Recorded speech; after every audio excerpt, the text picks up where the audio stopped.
علیکم ورحمت الله وبرکاته. ملګرو څنګه وي؟ طبیعت هم ښه دی، برابر وي. ملګرو دا ویډیو چې دا د یو فقیر مسکین باره کې ده. د جلال آباد په پټۍ کې اوسېږي یو غریب غوندې کس دی چې د ګردو بیمار دی. زه به کوشش وکړم انشاءالله که موقع میلاو شو د هغه نه به زه پخپله هم تپوسونه وکړم، تاسو ته به په ویډیو کې پیش کړم. ګل محمد نوم یې دی. د هغه د کور حالات انتهایي خراب دي. پخپله غریب د ګردو بیمار دی او څو ځلې اپریشن هم کړی دی او دغه شانتې ورپسې واله په بټۍ کې اوسېږي. غریب د بټۍ کار هم نشي کولی، نو پلار یې ځان نه بوډا دی، بچي دي. نو موږ له پکار دا دي چې زما خو په خپله باندې وس نه کېږي چې زه د پیسو امداد ورسره وکړم. کم دوستان ملګري چې دي چې هغه پیسه داره دي وس یې رسي، نو زما هغو ته دا درخواست دی چې د غریب د کور حالات انتهایي خراب دي او غریب کار روزګار ډېر نشي کولی او څوک یې کار له داسې پرېږدي نه. تاسو ته نن سبا پته ده چې کوم کس چې خرش پرش او لږ جامه پیشۍ لږه برابري، نو د هغه دپاره پیسې هم زیاتې او د هغه تعلقات هم زیاتې او کوم کس چې داسې غریب وي. تاسو ملګرو په خپله معلومات کولی شئ. د جلال آباد په سټاپ کې چې کومه بټۍ ده ابراهیم بابو، د هغه بټۍ ده. په خپل هم لږ معلومات وکړئ که تاسو ژر د یقین نه راځي. انشاءالله زه کوشش کوم. ما هغه ته څو ځلې ویل چې زه به ستا نه یوه ویډیو کوم، خو هغه هم ما ته ویل چې زه صحیح ده، خو داسې موقع نه میلاویږي چې زه د هغه نه ویډیو وکړم.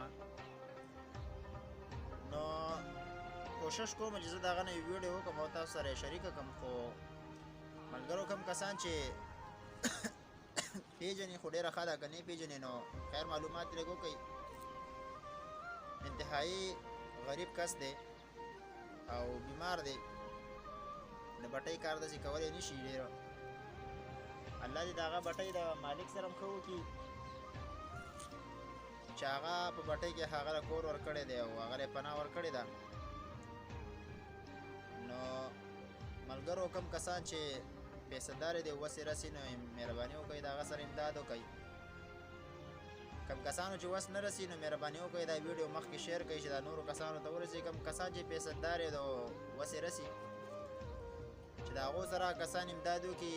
یقین وکړئ چې تاسو ملګري کم کسان چې پیسه دارې دی او هغه 500 روپۍ راټولې کړي، 100 روپۍ راټولې کړي، نو ډېر کسان مسافر وروڼه داسې شته. کم کسان چې یوټیوب چلوونکي دي او د هغو پیسې زیاتې دي، هغو ته زما دا درخواست دی چې یاره مهرباني وکړئ د دې سره امداد وکړئ او آخرت کې به انشاءالله پخه راشي. خو کوشش وکړئ چې کم کسان هم امداد کوئ، نو په دې نیت باندې قطعاً امداد مه کوئ چې یاره زما دې نوم جوړ شي. زه ډېر ملګري داسې وینم چې کم کسانو سره امداد کړی دی، نو هغه د هغه نوم والي او د هغه پیسو نه ریا جوړه شي. نو کوشش وکړئ اول به انشاءالله که زما وس وشو اول به سره زه امداد کوم، زما به خپله انتهایي زړه درد کوي، خو زما خپله د پیسو وس شته دی نه، خپله زه رکشه چلوم، خپله مې د پیسو وس نشته دی. یقین وکړه چې ما به ورسره په خپله هم د پیسو امداد کړی وی. خو کوم کسان چې پیسه دارې دي او بهر ملکونو کې اوسېږي یا په پاکستان کې اوسېږي، نو مردان جلاله چې اډرس یې موره ورکړمه، مردان نه دې خوا جلاله په هغه ځای کې په پټۍ کې اوسېږي او ډېر زیات غریب دی. نو ملګرو کوشش وکړئ چې څومره امداد ورسره کولی شئ چې د هغه لږ پیسې وس وشي چې دغه یې وکړي، ځان له په علاج هم وکړي او د کور خرچې ډېر هم لږ برابر شي. اوسېږي خو په پردي کور کې، نن سبا پردي کورونو کې زه پخپله مونږ پخپله په پردي کور کې اوسېږو، خو بیا دا بعضې کس داسې وي چې هغه د کاروبار وسې نه کېږي، کار نشي کولی. مونږ له پکار دا دي چې د هغه سره امداد وکړو.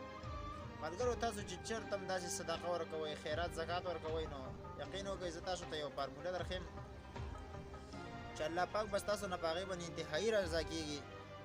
تاسو د دې بټۍ کورونو ته لاړ شئ، کم کسان چې په بټۍ کې اوسېږي تاسو د هغې کورونو ته لاړ شئ، انتهایي داسې خراب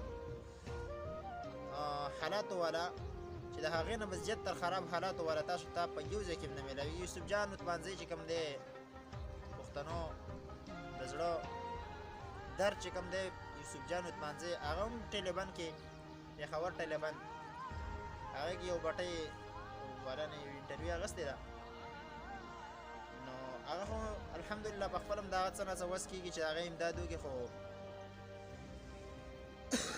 ملګرو ما تاسو ته دا درخواست دی چې څومره امداد نه کېدی شي نو د ده سره امداد وکړئ.